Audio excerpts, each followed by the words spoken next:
routière en vigueur dans le Royaume date de 2015. Elle a été modifiée à quelques reprises et notamment dernièrement. L'utilisation du téléphone portable au volant ou au guidon a été formellement prohibée.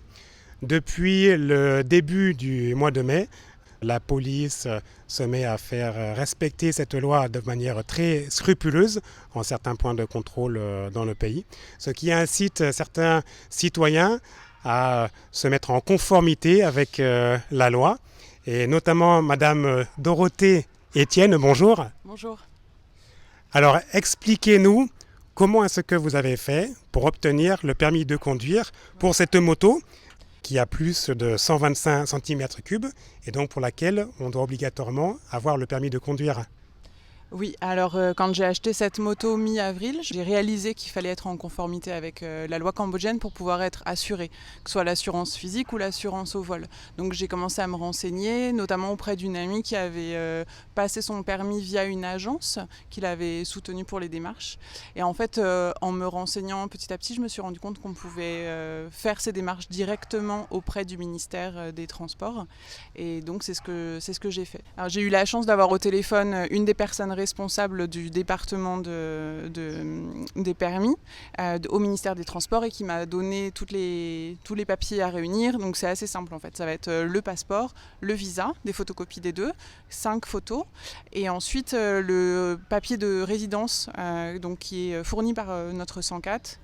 Alors, une fois ces démarches effectuées, est-ce que vous avez pris des cours de conduite? Est-ce que vous avez passé un examen?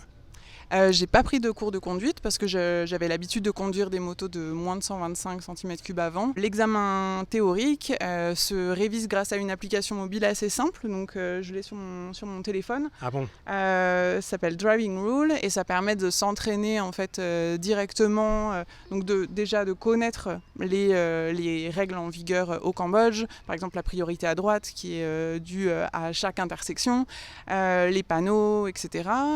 Et puis ça permet aussi de s'entraîner au test. Parce que le jour de l'examen, lorsqu'on passe l'examen théorique, il y a 40 questions auxquelles on est soumis, on a le droit de faire que 5 erreurs, et donc il y a intérêt à préparer un peu. D'accord, et l'examen de conduite? L'examen de pratique, il se passe l'après-midi, donc c'est bien d'avoir la journée quand même pour passer ce permis. Il se passe l'après-midi, il n'y a pas de moto à disposition, donc il faut venir avec sa propre moto. Ah oui. Donc ça c'est amusant. Voilà, on va au permis de conduire sans permis, on espère ne pas se faire arrêter sur la route et on passe sa pratique, donc c'est très rapide. C'est un slalom extrêmement serré avec à la fin un rond-point et on repart en slalom retour.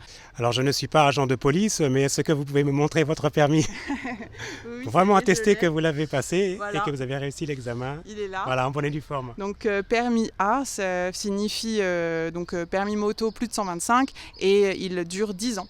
Donc pour 25 $, plus les 10 000 riels pour l'examen médical qu'on doit faire aussi au bureau au moment de l'inscription, c'est très peu cher et c'est vrai que c'est rapide. J'ai pu l'obtenir, j'avais le papier en main à la fin de la journée en attendant autour d'un café un petit peu après l'examen pratique. Donc très rapide.